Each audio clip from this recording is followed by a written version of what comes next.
আমাদের পলিসি হচ্ছে যে যারা ব্যাংকের টাকা নিয়ে গেছে তাদের কাছ থেকে টাকা উদ্ধার করতে হবে এবং আমরা চেষ্টা করব আইনগতভাবে তাদের টাকা উদ্ধার না হওয়া পর্যন্ত তাদের যে শেয়ারগুলো আছে সেটা সরকারি মালিকানা থাকবে এবং যদি উদ্ধার না হয় সরকার সেক্ষেত্রে বিক্রি করে করে মালিকানা ট্রান্সফার করে সরকার মালিকানা রাখবে না সরকার আর কোনো সরকারি ব্যাংক চায় না এটা সরকারের নীতির বহির্ভূত সরকার কিন্তু সাময়িকভাবে হয়তো সরকারকে সেটা যদি তাদের হাতে 100% মালিকানা তাদের হাতেই থাকে তাহলে তো এটা না নিয়ে উপায় নেই এটাকে নিতেই হবে বোর্ড গঠন করে তো মানে সরকারকে তো মালিকানা নিয়েই বোর্ডটাকে গঠন করতে হবে সাময়িকভাবে হয়তো আমরা করতে পারবো কিন্তু পার্মানেন্টলি আমরা করতে পারবো না তো সেই জন্য আমাদের প্রচেষ্টা হবে যে এখানে যারা এখান থেকে প্রচুর পরিমাণে অর্থ আত্মসাৎ করে চলে গেছে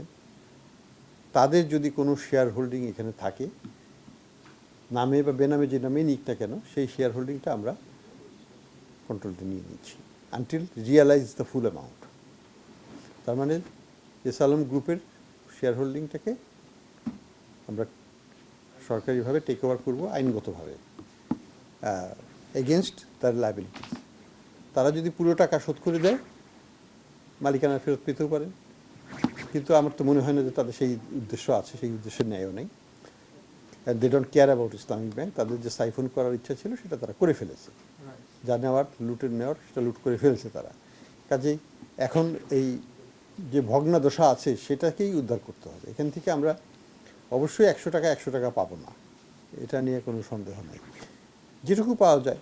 সেটুকুই চেষ্টা করতে হবে তো আমরা ওনাদেরকে বললাম দেখুন আমরা এইখানে it is a traded company যদি কারো 2%-এর উপর শেয়ার থাকে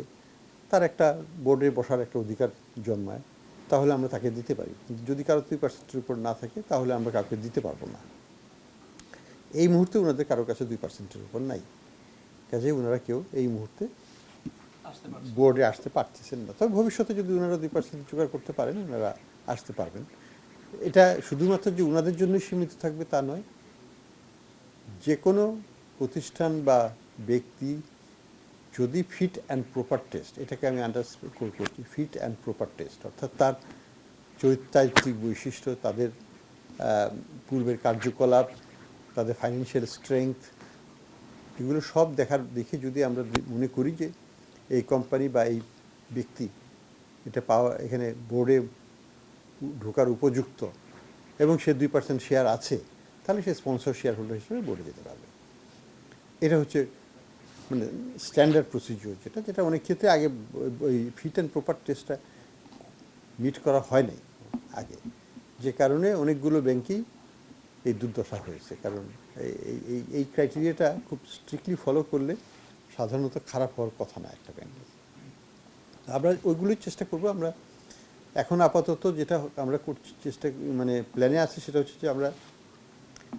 সরকারিভাবে বা বাংলাদেশ ব্যাংকের পক্ষ থেকে আমরা একটা বোর্ড ছোট আকারের একটা বোর্ড আমরা এখানে বসিয়ে দেব যেটা ইমিডিয়েটলি এটাকে রক্ষণাবেক্ষণ করবেন এবং চেষ্টা করবেন এটাকে দাঁড় করিয়ে রাখতে যাতে এটা ধসে না যায় এবং পরবর্তীতে যারা শেয়ার নিয়ে আসতে পারবেন কিনতে পারবেন তাদের কাছে আমরা এটা হস্তান্তর করব এটি হচ্ছে প্রক্রিয়া এবং সেটা শুধুমাত্র যে আগের মালিকানা দিন হবে তা নয় সবার জন্যই উন্মুক্ত এটা আমরা ওই আস্তে আস্তে যাচ্ছি ইসলামী ব্যাংক দিয়ে শুরু করি আমরা কালকে একটা করেছি একটা যাবো আমরা আস্তে আস্তে যাবো তাড়াহুড়ার কিছু নাই